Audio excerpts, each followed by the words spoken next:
Phones, as always, mute yourselves if you aren't speaking. That would be really helpful, just to stop any background noise coming through. Right, so good afternoon, everyone. Welcome to our first sprint show and tell session. So this is the Digital Waste Services Project, which may be renamed the Low Code Waste Services Project. But welcome, hopefully everybody is in the right place. So for anybody that doesn't know me, I'm Sarah Goodall-Smith. I'm the cross-council delivery manager. So I'm coordinating all of the project work across the various partner organisations, and you can see those across the top of the slide there. So Gavin, if you could just move us on to the next slide, please.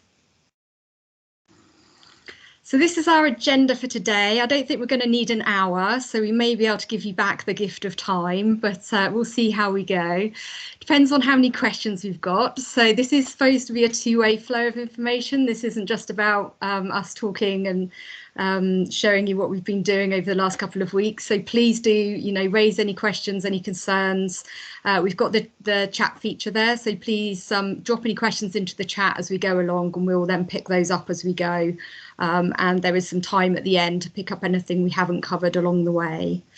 So hopefully that is self-explanatory. So it's going to be myself and Gavin Beckett talking to you today. So we're just going to run you through some of the kind of project background, talk to you about what happened during our mobilisation phase, cover the last couple of weeks, our Sprint 1 activity, and then we're going to have a quick look ahead to our Sprint 2, just talking about what we'll be prioritising in the next 2 weeks, looking at a key risk that we've got, which may trip us up later on. And I'll also be providing a quick update on the kind of engagement comms activity and where we're at with that. So Gavin, if you can move us on.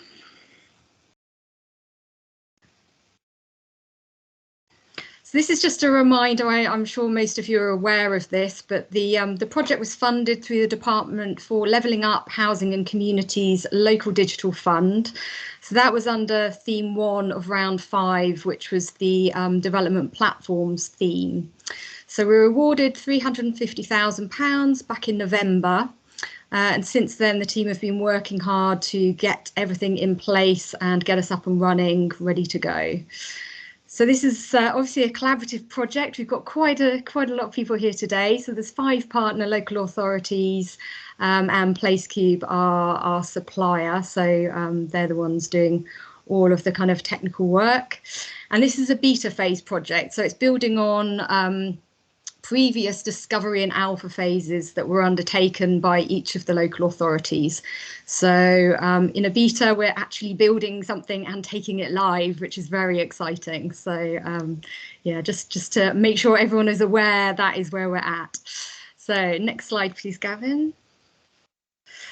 So just a reminder, we've got 7 sprints. So we're working in 2-week sprints. And we've got 7 sprints taking us through to sort of beginning of May, and then we'll have a bit of a kind of wrap up phase after that. I'm not quite sure how long that will be. I've tentatively said through to the end of May. I think we're going to have to see how we go, but just a reminder of our timeline there. Okay. Any questions on any of that background stuff? Hopefully that's all familiar to everybody. No, okay, I'm going to hand over to Gavin then. He's going to take you through what the team have been doing so far. Great, thanks, Sarah. Okay, so yeah, so I'm going to move on through into the activities we've been doing in the sort of Sprint 0, which is much bigger than a normal sprint. It's basically a phase of work where we were mobilising the project team, getting everything ready to go. And I think it's worth saying that this project obviously emerged out of quite a few months of conversation between all of our customers who are looking at how to use the low-code digital tools that we had in Digital Place, and how we could actually work collaboratively to develop those and demonstrate that they could use them to build shared patterns for services that many councils would benefit from. So we already had a good sense of the foundational work that we needed to do on the platform to get it ready to develop services like garden waste subscriptions and bulky waste and assisted collections and more. So through from mid-December to mid-January, our development team's been working on three main strands of work in that sort of foundational area. So one of them was a new user interface for our case management cube, making it easier to create a case type and configure the workflow that drives it. We also built a gov.uk pay integration connector so that we can connect our payment field up to that, as well as to the proprietary payment gateways that we already supported. And then following that, we've then been working on a major upgrade to the Liferay DXP platform that's embedded inside Digital Place. That's going to bring lots of enhancements to the form builder, which supports the kind of rules and calculations that are needed for subscription style services. And then, of course, alongside all of that, we've been putting together a team for this project. So a business analyst, user researcher, technical architect to support the discovery work on the partners' waste services. So that's been going on up to date, as I say, and then got us into a place where we could start Sprint 1. So I'm just going to do a quick summary then of what we've done in Sprint 1 and then where that leaves us, what's next. So all that mobilization work I was talking about has been based on what we've discovered about the need for enhanced low-code components across a general sort of range of digital services for our customers. But obviously in this project, we wanted to focus specifically on waste services and to gather as much information as possible from our council partners to inform the creation of shared patterns and code in that service area. So to start with, Martin, our business analyst, has been working with each partner to identify any existing work, whether it's user research, process maps, technical designs, or interface specifications, anything at all that helps us to understand how the waste services that council has implemented have been created and why they were designed in that way. We found that some councils have got a very wide range of documentation across multiple waste services. Others, of course, have less. So then where we found gaps, Martin's been essentially reverse engineering the processes that exist behind the scenes by starting with the forms that councils have published for residents to use, and then investigating how they connect to back office systems and services with the help of business analysts and technical leads from the partners. This is just one zoomed out snapshot. We've got dozens of these now across a wide range of waste services for each council. The goal of this work and why we're doing it is to identify where there are similarities and differences between the councils. The aim is that we can then design a common core and see where services need to pivot away from that so that they can take account of variations, whether those are policy variations or different sourcing arrangements for waste delivery services, whether it's geographical differences between urban or large rural areas, and whether there are things like in-cab devices in one council and not in another. So all of those points need to be supported by configurable low-code components so that councils can take the cube and tailor it easily to their circumstances. So to just sort of make that a bit more concrete, one example would be if Council A doesn't have in-cab devices, they can't get real-time data about why collections were missed. So if they want to minimize the number of rejected requests, their missed collection form might have a rule that prevents residents submitting it before a defined time of day when they know that the lorry won't be returning to try again. But if Council B does have in-cab devices, well, they don't want to have a time of day rule in their form. Instead of that, they'll take the postcode, they'll look up the round in their back office system, they'll interrogate the in-cab device data to see if there's a reason for the missed collection, and then they'll only allow a report to be submitted if there's a valid reason for it. So, for instance, you wouldn't be able to report a missed collection if the bin hadn't been put out at the right time or was overfull.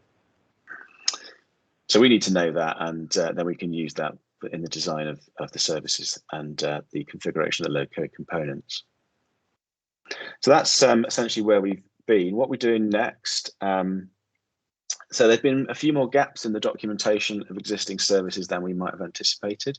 So Martin's going to continue to work on reverse engineering process maps and gathering technical details and speaking to partner councils to validate his work. And at the same time, our user researcher, Bal, will start to look at the user research that we've gathered and begin to look for areas where we might need to plan and undertake more research to fill in any gaps in understanding, or to design user testing to validate the services that we're building. And our technical architect, Dave, will be looking at the design of the enhancements to our low-code integration management capabilities at the same time. So I'm going to hand back to Sarah at that point to pick up the story.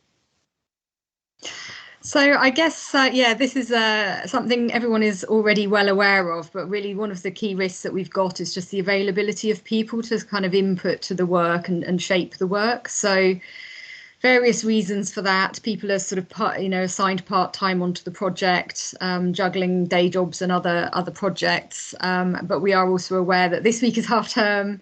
And we do have the Easter break landing in our delivery cycle as well. So just a reminder for people, we are going to try and do as much as we can kind of virtually, but if you are asked for information or to attend a meeting, if people can prioritise that wherever possible, that would be really, really helpful.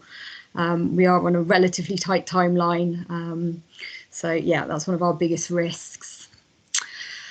Okay, have we got any questions on any of that before we move on to the next bit? That all makes sense.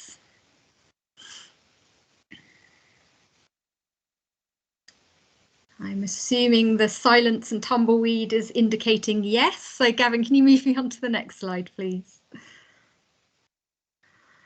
Okay, so I just wanted to update you around some of the comms activities. So as you all know, we've set up a dedicated project microsite, which we've been busy populating with content this week. We've still got a bit more content to come and a bit of tidying up to do, but that will be live and we'll be starting to tweet about that shortly.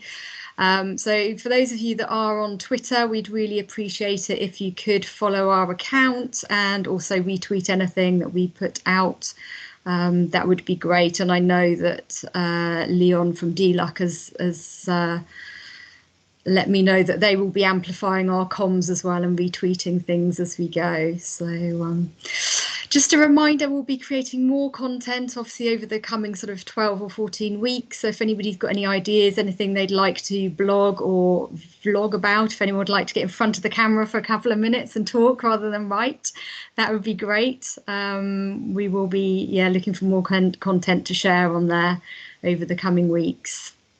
And we've already been invited to submit a talk for Public Sector Insight Week, which is running from the 7th to the 11th of March. So we've requested a slot on the 9th of March. I need to confirm that, but if you could hold that date in your diaries, and we will need some input from all of the partner organisations, please, to that talk. So Mike, I think we framed you to lead that one, but we'd obviously like some other people involved and to share the project work to date.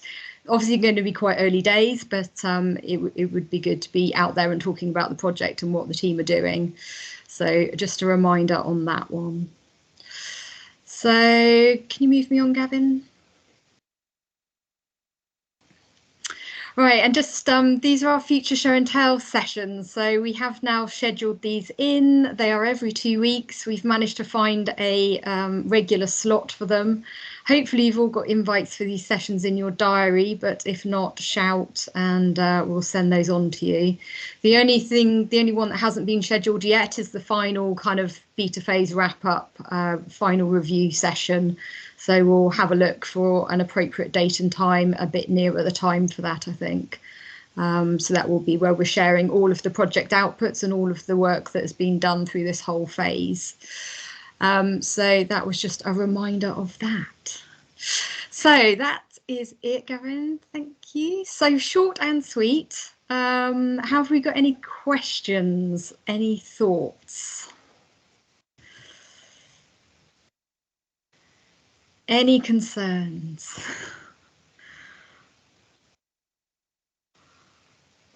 No? Okay. All right, well, we have got a Sprint 2 planning session in our diaries tomorrow morning. So we will be scheduling some other sessions in over the coming sort of 2 weeks. And then we'll be back here in 2 weeks' time for our Sprint 2 update. So everybody really sure? No questions, no comments? Nothing anybody would like to share? Wow, I am giving you a massive gift of time back then. All right. Thank you very much, everybody. Thank you for joining us today. Hopefully that's been helpful just to keep you up to date with where we're at and what's coming next. If anyone does have any questions after the session, do feel free to message me on Teams or email me. That's fantastic. Thanks very much, Sarah. All right. Thanks, everybody. Thank you. Thank Bye. you. Thank you very much. Bye. Okay, bye.